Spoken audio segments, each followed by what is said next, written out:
Hi everybody, I'm Kathleen Byram, and I'm the author of Conversations with Dawnkey, A Bipolar Journey. What I'd like to talk about today is how to be like a donkey. And so, the first thing, one of the most important things is no judgment. Now, if you want to look at this from a spiritual point of view, you could say that God asks us not to judge others. If you don't want to look at it from a spiritual view, then think how you yourself feel when someone judges you. Imagine a poor old homeless person begging for money. What are you going to tell him? You're going to say, I hope you're not going to spend this on booze. Now, let me tell you something. If I were homeless, I'd be spending all the money I could get on booze, and I'd be doing drugs too, because that is hell. Maybe you don't really think about it because you see them and they walk by and you forget about them. But they keep walking, maybe with their thighs chafing together. Maybe the places where they haven't washed are hurting, causing discomfort and pain. Maybe they have to use the bathroom, and no one will let them. Where do they go, and how do they properly clean themselves? And when they do get things, they get stolen, they get taken away by the police, they get robbed from them. Who knows what happens to them out on the streets? When a bully sees a homeless person, he sees someone who has no power in his eyes.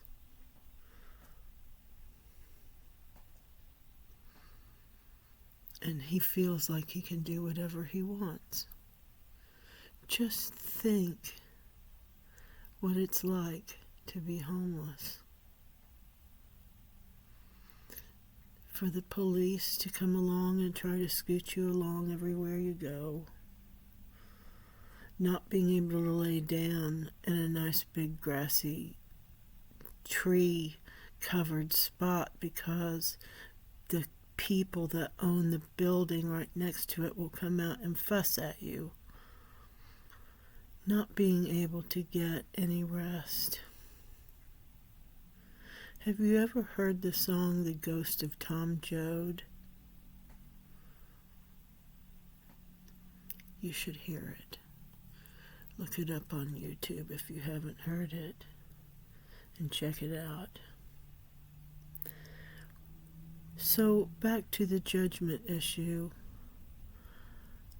I am not going to judge a homeless person. I don't judge a person who is addicted to drugs, because life is hard and everybody has problems.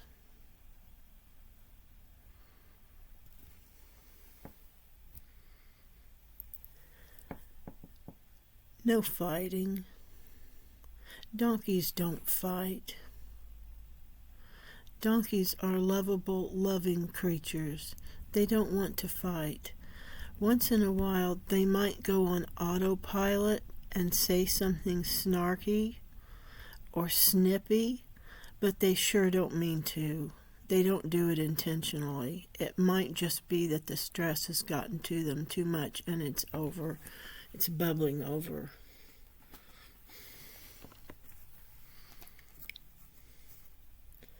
Fighting is absolutely abhorrent.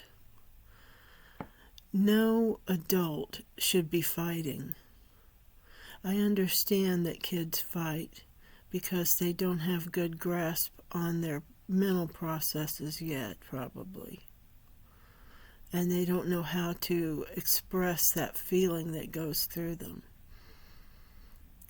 As adults, we've had many years to learn how to deal with that.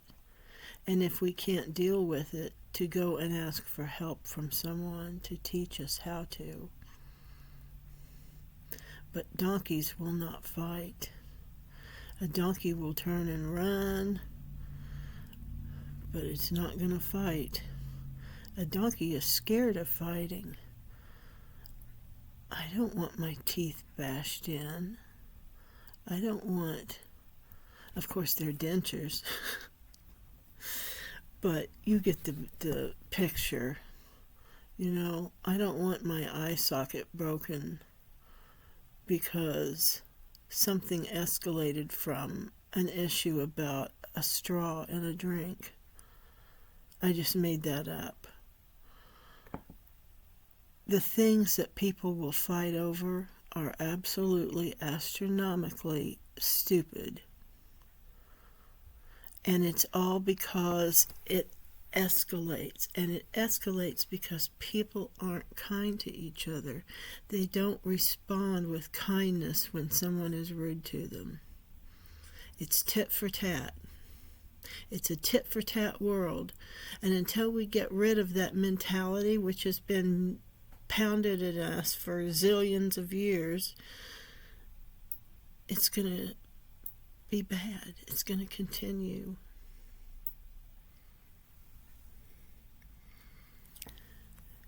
It's all how you say it. An example, cheese speak or lol speak. That language that we speak when we say, I can has cheeseburger, that's lol speak. It's real hard to sound mean when you're speaking lol speak. That's why if somebody says something and I feel like if I say why, it's going to sound abrasive for a particular reason, I might say, why's that? I might write it in a post, or I might say it out loud. Probably not say it out loud, but I could. It softens the thing. It would be hard to imagine someone thinking that someone's being abrasive because they said, why's that? In a cute way. Speaking kindly can diffuse the situation.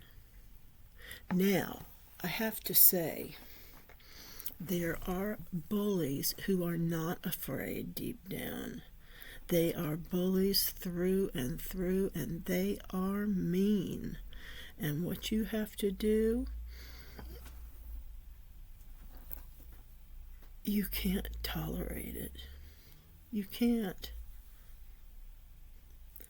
Sometimes you have to be a little threatening.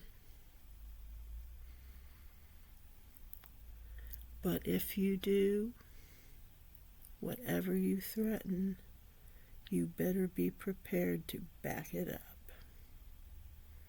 And that's talking about several different issues. Don't threaten what you can't provide. Don't promise what you can't provide. But that's for another talk.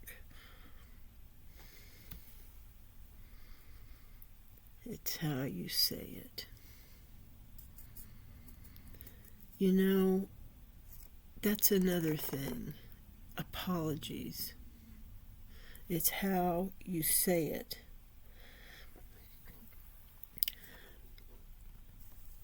There are people who apologize and it's not worth a plug nickel, the apology, because they're being passive aggressive, or they're not really truly apologizing, or they're being cold about it, or maybe they're doing something tricksy and talking to you in a way that that means something snide, and they sound sincere. That's bad too. We don't want to say ugly things to each other. If you can stop a fight, shouldn't you? I forgot what I wanted to add about bullies. Bullies that are bullies through and through and do not have any fear in them. There are some different ways that you can respond to them. And one of them, I'm reminded of someone I knew. And I told someone else who I figured would blab it that the next time that person was bothering me in front of me the way they had been doing, I was going to take the ball of my foot and propel her ass down the hallway. I said it slowly and meaningfully, and that bully never bullied me again. That was the end of that. The mouth went and ran, and the bully went and ran. Sometimes you have to get a little mean. When I say things to you like that sounds like advice, I try not to give advice. I try to model behavior. And then somebody can take that information and use it how they see fit, and not use it if they don't need it.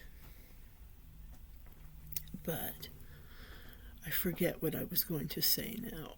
It's been 12 and a half minutes, so I better get off of here because it's going to take forever to download.